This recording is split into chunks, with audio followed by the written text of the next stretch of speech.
So not only for this game coming up against the Browns, but for the playoffs, the Baltimore Ravens are not just getting one, not just getting two, but they're getting 3 key role players back. And that's big. Team KeepItClean, we got a lot to talk about. Before we do, make sure you subscribe to the channel and turn notifications on. And y'all have been doing that because we have officially, right before we get into 2025, we have officially hit 80,000 subscribers, man. That's crazy, man. It's so crazy. And I say we, heavy emphasis on the we, because it's not me, it's we. I appreciate y'all so much. I love y'all so much. Thank you. Now, let's go get that next milestone. I don't want to say it out loud because I feel like if I say it out loud, it's going to go super slow. But whatever, slow growth better than no growth. But I appreciate y'all for being a huge part of everything that goes down here at Team Keep It Clean. Now, with these Baltimore Ravens, John Harbaugh had a press conference yesterday. And in that press conference, it's funny, real quick, whenever the Baltimore Ravens are losing, it's like we look at the press conferences a lot differently. If the Ravens are on a losing streak or they just came off of a big loss or something like that, we tend to look at those press conferences in a negative viewpoint, in a negative light. Like, John Harbaugh, what are you talking about? John Harbaugh, what are you even saying right now? But when the Ravens are winning, when they doing better, we like, look at Harbaugh. Look at boy, okay, yeah, he just, okay, Harbaugh, good job. But yeah, I just always thought that was funny. But anyway, Harbaugh, he dropped some great news on all of us yesterday because he said Charlie Kolar, he has been designated to return to practice. And he was practicing yesterday. So that will be a big boost for the Baltimore Ravens with pass blocking in the run game. And Charlie Kolar, he's a little sneaky weapon too now. Don't forget about it because so many teams, they focus on Mark Andrews. Obviously, I mean, Mark Andrews is that guy. So many teams, they be focusing on Isaiah Likely. Why? Because Isaiah Likely, he is that guy. But they be sleeping on Charlie Kolar. And every time, I love it when Charlie Kolar goes, boop, hit him right over the head with a sneak catch and run and take it, not necessarily the distance, but Charlie Kolar be making some stuff happen, man. So you think about how this Baltimore Ravens offense was doing without Charlie Kolar, and they were doing their thing, but now they get Charlie Kolar back in a mix, and that makes things that much better for them, and he's right on time. Harbaugh said this is the time where they targeted him being back, and hey, they hit the target, so perfect. Also, Nelson Agholor, he was back in the building. He was practicing. We know Nelson Agholor, he left, was it the Eagles game with a concussion? I forgot which game. Maybe it was the Steelers game. He left a couple of games ago with a concussion after Lamar threw a pass to him. He caught it, and he landed right on the back of his head, and he knew. He said, get me off the field right now. Somebody come in for me. I got to go. And we ain't seen him since. Then he was ruled out the rest of that game and obviously missed the next couple of games with a concussion. But he's clear now. It's clear now. We know Nelson Agholor, he has that sort of number 3, number 4 wide receiver role. And overall, we know there's been some drops here and there. I mean, but all Ravens receivers have had some drops here and there, except one, that being Tylan Wallace. He don't drop. Because even Tez Walker, he got in on the drop action last week too. Now the pass wasn't the best pass in the world, and it's all good. Like I always say, as long as you making a lot more plays than you missing, then the drops are going to happen. It's an unfortunate part of the game, but it is what it is. Anyway, Nelson Agholor, he is back, so that adds that much more depth to these Baltimore Ravens wide receivers, to this Baltimore Ravens offense. But it does not stop there because Justice Hill. Now, he wasn't practicing today, but Harbaugh said he's cleared. He is good to go. He was dealing with something, but nothing to deal with the concussion. But Justice Hill is good. He's back, and he should be playing in this game against the Browns. And just to have him back, we know Justice Hill, amazing player. Amazing player. Yeah, he's a number 2 back, but Justice Hill, he one of them guys, man.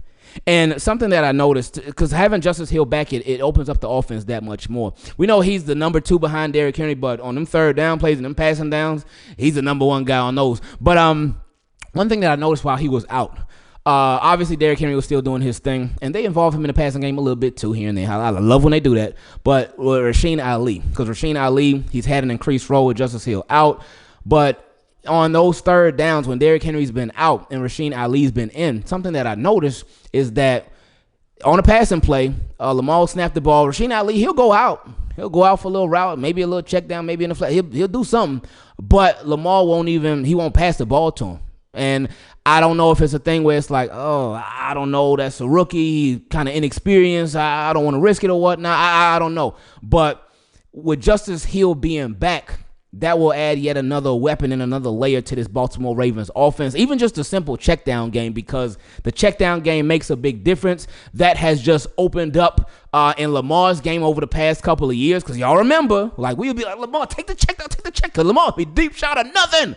I want the deep ball, that's it. But Lamar, boy, over the past 2 years, under Todd Monken, he's been taking a lot of the checkdowns, and Justice Hill has been a huge part of that. So we love to see it. We love to see it. I remember when they first drafted Justice Hill in the 4th round. Was it 2019? I forget when it was. But anyway, they drafted Justice Hill, and he was the fastest running back in his draft. But we couldn't really get much out of him. We weren't really getting much out of him. But then something changed. Last year, something just changed. And it was like, oh, okay. All right, now, Justice. Let's get it, baby. And then this year, he's just continued. So we are just happy for him, proud of him, and glad that he's been killing it. And we are glad that he is back. These Baltimore Ravens, they are getting very, very overall. And they asked Harbaugh about it too. Overall, they've been pretty healthy. They've been pretty healthy this year. Yeah, they had some little nicked up here, nicked up there, banged up guy here and whatnot. But overall, this has been a very, very healthy season for the Baltimore Ravens. Similar to last year. Last year was too. They did miss some guys here and there now too. But this year they've been very healthy. So that's been a beautiful thing to see. And perfect timing too. Perfect timing. Again, you're going against the Browns. This is a game to officially win the division if you win it. And then you get at least one home playoff game, possibly more if some things happen, but I'm just glad with how the Baltimore Ravens are doing and glad that this is lining up the way that it is. So now we done reach my favorite part of these videos where we get to feature your questions. Team Keep It Clean again. I thank you for helping us. We get to 80,000 subscribers. Let's keep going, baby. It's so crazy, man. Like when we first hit 80,000, I was holding my daughter and I kept seeing like, it was these 79,990 something, and I was like, okay. Then it said 79,995, then 96 and 97, and I was thinking, okay. Then it kept going and kept going. Then it had 80,000. Oh, and we were just dancing. We were listening to Afro beats, just vibing, man. I love y'all. I appreciate y'all again. Thank you. Now, if you want to be a part of sending in your question for it to be featured in the video, you can send an email to teamkeepitclean@gmail.com or for the Team Keep It Clean patrons. And if you would like to join them, you can go to patreon.com/Ingravenvids. You can send a DM directly on Patreon. Or if you want to send it in a unique way, you can send it directly to our P.O. Box. The address is down below in the description, as are so many other ways if you would like to support the channel. And shout out to DK Clark. DK Clark is the newest Team Keep It Clean patron. Now, I'm sure DK will send in a question later on, but I appreciate you, my friend. I love you, my friend. Thank you for supporting the channel the way that you are, my friend. And thank you to all y'all. Shout out to all the Team Keep It Clean patrons. Shout out to all the Team Keep It Clean channel members. Shout out to everybody that's subscribed, everybody that continues to subscribe, continues to spread the word. It makes such a big difference. Let's get into these questions. First one came from my guy, Javo. He said, just want to say congratulations on 80K subscribers. Appreciate it, my friend. Thank you. And you already know, Javo been around for a long time. If y'all go back years ago, y'all would see his questions and videos from years ago. He been coming through a lot. I appreciate you, my friend. He said, fun question to ask that caught my attention on the episode 4 of Hard Knocks. You know, I have still not seen that one single episode of Hard Knocks. Yep. Anyway, he said, Mike Tomlin said he saw Lodi Nada on the sidelines when they played us at home this season, and he stated that he's glad Nada isn't playing today and that he is the most scariest Raven that has ever been. My question for you is, do you think he's right, and who are your top 5 scariest Ravens? I think what he would be saying about Haloti Ngata then is, because Haloti Ngata he was very disruptive. He was the best defensive lineman for the Baltimore Ravens. Can I say ever? Is that too hot of a take? But Haloti Ngata was good in run defense. Haloti Ngata was also good as a pass rusher. He was very versatile. And Haloti Ngata, since he played rugby too, he got the ball in his hands. Hey, that boy can make some stuff happen too. So, but Haloti Ngata, he was a big hitter. He was a big force. He was just a giant. He was a space eater. But what he did, he was so disruptive and so consistently disruptive, he made everybody behind him job that much easier. That's why Ray Lewis told the Ravens, he said, hey, get me somebody up front.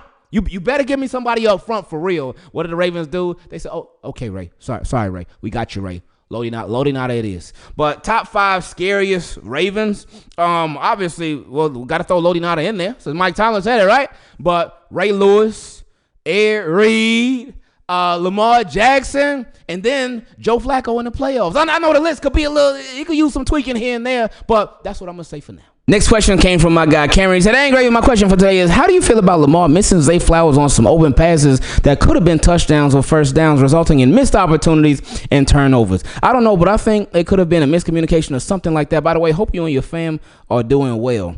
Man, it happens. It happens, but tell me this, Cam. Does Lamar and Zay Flowers both make up for when those misses occur, or do they just not make up for it at all? Misses are going to happen from any single quarterback. Misses are going to happen in any single game. It's part of the game. And, hey, it's an unfortunate part of the game, especially when we see what could have been on that play. We see the potential on that play, and it's like, oh, man, they just missed them. Oh, come on. But they certainly always make up for it in a major way. So, yeah, the misses are going to happen. But, hey, that's why – get Lamar that big body receiver, Ravens, and then a lot of those misses, because a lot of them just be too high. Straight up. Some of them, they just be too high. You got that big body. Anyway, this question came from my guy Sammy. He said, "Hey, Ingraven, Samuel here, Ravens fan from Switzerland. Whoa, what's up, baby?" He said, "First off, thank you for the videos. They always keep me up to date on the latest Ravens news, and especially the post-game thoughts after a Ravens win are fantastic." I mean, we always feel better after the Ravens win after they lose. I mean, anyway, he said, "My question is, what's your opinion on our long-term punt and kick returner?" I don't think we really have one right now. We don't have one right now. So they tried Deontay Hardy. They tried Tylan Wallace. They tried Desmond King. Right now they trying Steven Sims. So we'll see how that goes. But right now they do not have a long-term punt and kick returner at the present. He said, "In my opinion, we should have never moved on from Devin Duvernay. He was the most reliable returner in recent years and also a valuable piece in our passing and rushing game." I ain't had no problem with them moving on from Devin Duvernay. Duvernay was cool, but if you're Devin Duvernay, you don't want to just stay on the Ravens to just be a return man. You want to expand your role as a wide receiver. You remember what you did over there in Texas. So you don't want to just be a return guy. You don't want to be the jet sweep king. You want to have a real significant role. Now, I think with the Jaguars, he got hurt and he was out for the season. But no, so them moving on from Devin Duvernay, nah. And I ain't had no problem with that. And Devin Duvernay, he was solid back there. As a kick returner, he'll be doing his thing. As a punt returner, not so much because he's not very shifty. Punt returners, in my opinion, the best ones, the ones that are shifty, they got that good agility. That wasn't Devin Duvernay's game.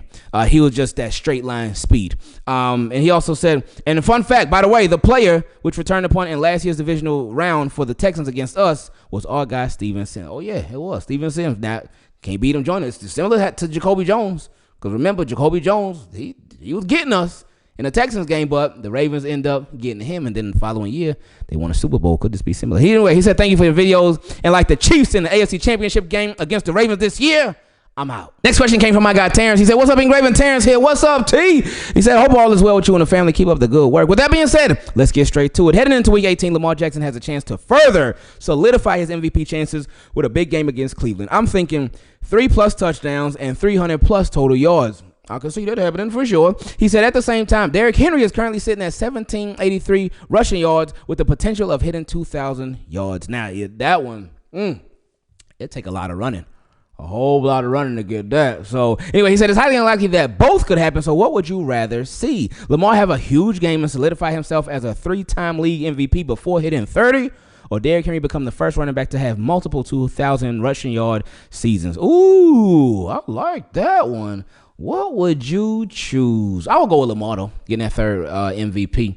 I mean, it's like you mentioned, it is possible, but highly unlikely that both ended up happening. But I will go with Lamar getting that third MVP and just adding to his historical year. He said, "I'm interested in knowing what everyone thinks. I'm leaning towards Henry simply because I think they'll give Josh Allen the MVP no matter what Lamar Jackson does." But I mean, I get it. There's really no wrong answer in this thing. But what they could do, you could run Derrick Henry, run him like crazy. He get 200-something yards, and then he runs and he gets to like the 1 or 2 yard line, and then he just stops. He goes out of bounds or something. Maybe he get a couple touchdowns too, but he stops and goes out of bounds. And then Lamar does a play action and throws it to Mark Andrews or Isaiah Likely, Zay Flowers, whoever for a touchdown. So Lamar, both of them would be winning in that case. Next question came from my guy Marcelo. He said, "Hey, Ingraven, hope you had a wonderful time. Quick question." Okay, let's see. He said, "Do you think that in the Ravens 2025 or in the 2025 draft, the Ravens will in rounds 1, 2, 3 be looking for a wide receiver?" In the first 3 rounds, nah.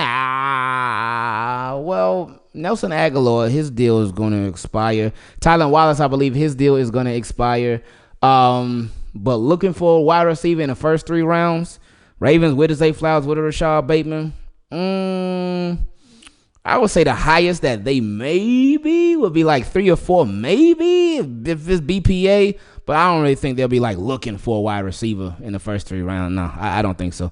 He said, do you think that Kyron Lacy, LSU's wide receiver, can be the next Justin Jefferson, Jamar Chase, and Malik Neighbors for the Ravens alongside Zay Flowers and Rashad Bateman? Oh my goodness, I don't know. I ain't been looking at no draft stuff because we here. Like if you asking this to a Browns fan or something like that, and it ain't no offense, but it's a little bit offensive, but no offense. But if you asking to somebody who's done, like a team it's a wrap. They looking at the draft already. They talk about draft already. We about to hit the playoffs. In a playoff game at the crib, I ain't thinking no draft now. No LSU wide receivers. They be doing it, man. They be doing everything in the NFL. So, hey, maybe Ravens could go that route and add to what they already got. But, yeah, I don't know anything about him. Anyway, he said, another question is, if you have a mock draft for the Ravens needs coming up, for the 2025 draft, like example, first safety, second round receiver, third lineman, etc. Again, there been no draft stuff for me yet because I'm focused on the here, the now, the present, all that stuff. And after the Ravens get a Super Bowl this year, then we talk some more draft stuff later. He said, thank you for your time and reading until this point. Sending support from Mexico. Hey, shout out to you, baby. And watching the videos daily. I appreciate that, Marcelo. Next question came from my guy, Ricky. He said, hey, Raven, hope all is well with you and the family. I'm curious to what you think. Let's say we make it to the big game. What you mean, let's say we make it? Like, it's going down, baby. And I'm excited for you. You get to these next couple of games, man. You getting ready to be working twice, my friend. Anyway, he said, let's say we make it to the big game. Who do you want to see on the other side and why? Honestly, I don't care. I don't care. Lions, Eagles, I don't care. Because Ravens, they beating whoever, like straight up. But because any team, to me, it really wouldn't matter. As long as Ravens are there, I don't care. I don't matter. Because it's a Super Bowl. It's a Super Bowl. It's the biggest game of the year.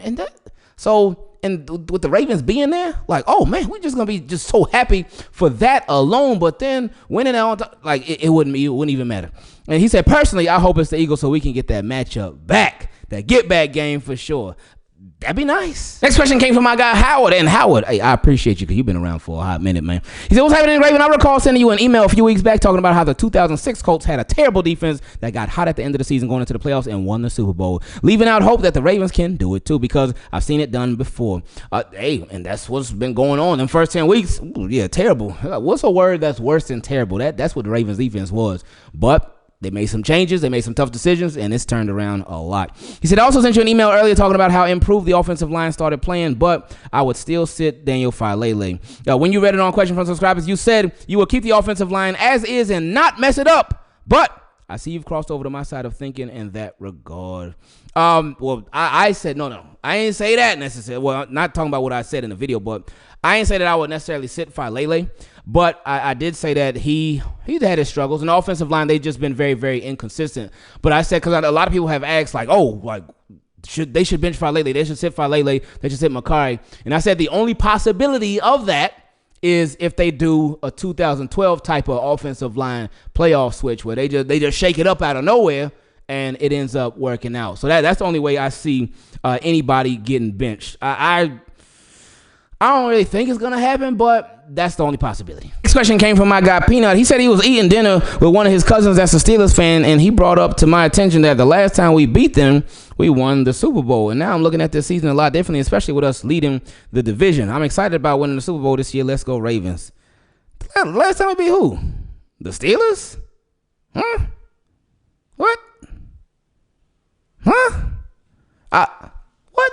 I'm really, really lost on this one. Next question came from my guy Israel. He said, hey, man, hope all is well with you and everyone had a great day. Ravens got the dub. So my question is, how do you think Henry feels? I know we got the dub, but when I sit back and look at this season, I have never seen Henry the Cane get hit so many times for big losses until he came here. Yeah, with the Titans, he had lost the yards. He got tackled for a loss, but it seems like whenever we play decent teams, there's always a play where Henry gets smacked in the backfield. It was a safety in the game against the Texans, big hit losses from multiple teams that resulted in big plays for other teams. I can't think of each big hit right now, but I know there's been plenty this season. How do you think he feels about that? Again, I don't remember seeing that. He's a running back. That's going to happen. Not every single run that you get as a running back is going to be a positive one. I mean, Gus Edwards did have that 1 year where he only had literally one negative run. But besides that, it's going to happen, especially when you are a true focal point of an offense. If you are that true number one back, but that's why you got to keep feeding Derrick Henry. Because, there are going to be some times where he gets hit in the backfield. Sometimes he's going to get a tackle for a loss and whatnot, but you keep feeding him because you know what he's capable of with breaking those big ones. He says, side note, on my Madden franchise, Henry always requests a better offensive line at the end of the year. Funny how even on the game, he knows our line is iffy, LOL. And just like Vic's record, I'm out. No respect for the Ravens. Next question came from my guy Clyde. He said, good afternoon, praying you and the family are good. Was watching the herd earlier, and Colin has the Chiefs, of course, winning the Super Bowl. He mentioned the Bills, but not the Ravens could take down them cheating Chiefs. After watching our Ravens obliterate the Texans, I feel like if they stick with our run game, no team can stop them. Yeah, that's part of it. That run game got to be right, but obviously the passing game too. But it's nice because Ravens can do both. I think it's important to establish that run. No, it's getting ready to be January. January, it's a little colder, and Ravens, the game at the playoff game that they got coming up at the crib, possibly they got to take care of business against the Browns first. But with that game, I mean, the game against the Browns is gonna be cold. But if they get a playoff game at the crib, a playoff game wherever. Even if they once they win at the crib, and then they got to travel somewhere, it's going to be cold. It gets cold in Buffalo. It gets cold in Kansas City. It gets cold. It's playoff time, baby. So that run game that can be your bread and butter. But again, the passing game is also your bread and butter too, because y'all do so good at both. And it's important just not even necessarily to have balance. It all just depends on the flow of the game and whatnot. But just don't forget who you are. That's it. Ravens cannot forget who they are because so many times they've done that, especially come playoff time. But just play your game, don't forget who you are, and win. Old Pants. The next question came from my guy Chaz, and he said, to all the Ravens fans out there, I know we about to play the Texans, so this was before the Texans game. You see how backed up we are, by the way. He said, but I have a uniform suggestion, and I wanted your feedback. Now that we have a purple alternate helmet to go along with our Color Rush purple jersey with gold numbers, can we bring back the gold pants we used to have? Oh, those mustard pants. I wouldn't be mad at that. I like when they be switching some stuff up and whatnot, throwing some little wrinkles in there. He said, I know that there's no love lost on those pants, LOL, but we have the perfect jersey and helmet to go with them now. Just a thought before today's game. What do you think? Let's go Ravens, and I'm out. I would be all for it, just to switch it up. And if it looks ugly, okay, we will see, but at least try it out. Next question came from my guy Jarvo. I don't know how I didn't see these earlier when I answered your first question. Anyway, he said, do you see the Bengals making the playoffs, especially with that win against the Broncos? It could happen, but the Broncos, they're going to be playing their hearts out against the Chiefs because they beat the Chiefs, and the Chiefs are supposed to be resting their starters. Then everything that Bengals did is not in vain, but because they tried to do what they had to do, but it will be all for nothing. And I won't be mad at that at all. I mean, even though if Bengals get in, they could actually help the Ravens out too now. But anyway, Java also said another non-Raven question. Saquon needs 100 yards to tie Eric Dickerson's single-season rushing record with 2,105 yards, and he needs 101 yards to beat the record. Now, question for you is, should the Eagles play him to beat it and hope he doesn't get injured, or should they rest him for the playoffs? I think that they'll play him, and they'll try it. I think they'll try to get that record. And because it's history. It's history. And I know, either way, I would be fine. I get resting. Hey, we in the playoffs. We got our seed locked up or whatever. But it is history, man. And even though you would be doing it in 17 games and he did it in a lot less or a few less, still just having your name in the record books, that would be very, very special because you never know when this opportunity is going to happen again. You never know when you're going to get a shot at this again. A 2,000-yard rushing season, that's crazy. In this day and age of the NFL, where running backs are just undervalued. And look at what Derrick Henry, he close to 2,000 yards too.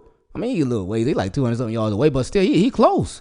So, for these running backs, especially they were free agent running backs.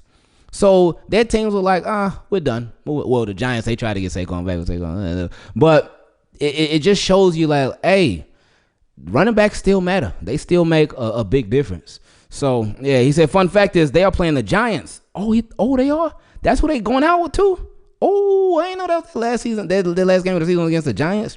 He said they playing the Giants, and what a sweet revenge it'll be to beat the record against his former team and a team that didn't want him. Well, they did want him, but He ain't one of them. Next question came from my guy Gerald. He said, what's going on, Unc? Hope you and the family had a good one, because I for sure did. The Steelers lost, Ravens won, and Lakers won. But back to football. Lamar Jackson, where do I begin, man? Bro is so special, and he's out there playing Madden. But in real life, bro is MVP, but the media will give it to Josh Allen, which is fine, because we don't give a flip or no beans on winning MVP anymore. I do.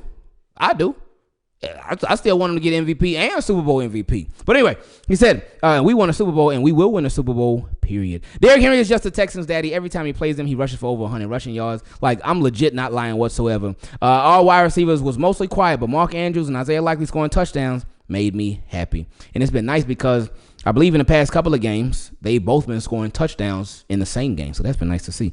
He said, and shout out to the whole defense group, but for sure, Marlo, Kyle Vanoy, and Kyle, but mainly Kyle for picking off CJ. I guess he saw the clip of CJ talking about, did you see what Kelsey did to Kyle in the playoffs? And bro took it personal. He really did. I love it. And he said, but anyway, thanks for reading my email. And keep it up, old man. Take care. He said, keep it up, old man. Take care and stay safe. Same with every Ravens flock fan, but like the Steelers and Texans on Christmas, I'm out. Next question came from my guy Robert. He said, what's up, Ingravenvids player? All is well with you and the fam. Just one quick question. After the Ravens win the Super Bowl this year and Lamar Jackson wins the Super Bowl MVP, I love this. I love that. He said, do you think he will ever leave Baltimore to play for a Florida team or retire a Raven? Just curious. What do you think? After Tom Brady left the Patriots to go play for the Bucks, anything is possible, but I would not want to see that happen with Lamar Jackson. Like, he's so special. Obviously, he's a super special person, a real genuine human being. And I know business happens because, I mean, we saw with the contract, for him to even get that first contract, things got really ugly on the business side, but then things started getting a little personal too. But I would hope not. You can never say never, but I would certainly hope that he will be with the Baltimore Ravens throughout the entirety of his career. Next question came from my guy TJ. He said, beat the Chargers, beat the Bills, beat the Chiefs, and beat the Eagles or Lions in the Super Bowl. Ravens and Lamar Revenge Tour 2024. Just win and finish the job no matter what and no matter who we play. God bless the family, the channel, and all Ravens. And on that note, we are